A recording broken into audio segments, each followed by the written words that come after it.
যদি সম্পর্ক সেরকম থাকে, ছিন্ন হয়ে যায়, তৈরি আবার সম্পর্ক জোড়া লাগান। কি করে জোড়া লাগবে? তোহফা দেন, তোহফা, নজরানা দেন, নজরানায় সম্পর্ক জুড়ে যায়। হুজুর পাক সাল্লাল্লাহু আলাইহি ওয়াসাল্লাম বলছেন, কারোর সাথে যদি সম্পর্ক জোড়াতে চাও, তিনটে কাজ করবে। কটা কাজ করবে? এক নম্বর, তার ভালো নাম ধরে ডাকো। তার যে নাম ভালো, আপনার নাম কি?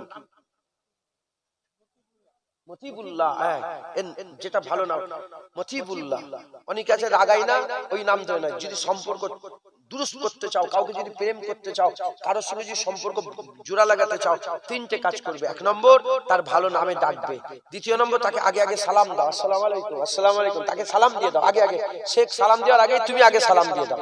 দ্বিতীয় নম্বর। আর তৃতীয় নম্বর, যখনই সে তোমার কাছে আসবে, তাকে সুন্দরভাবে বসার জায়গা দাও। এই তিনটে কাজ করলে সম্পর্ক জোড়া লাগে। আর নজরানা দিবে। নজরানা কি? ধরেন দিল্লি গিয়েছিলেন, ওখান থেকে ফিরে এলেন, খাবার নিয়ে এলেন, কাপড় নিয়ে এলেন, তার ছেলেটা দিয়ে কাপড় দিয়ে পাঠান। এরকম সম্পর্ক, এতে আবার জোড়া লাগবে। বুঝতে পেরেছো?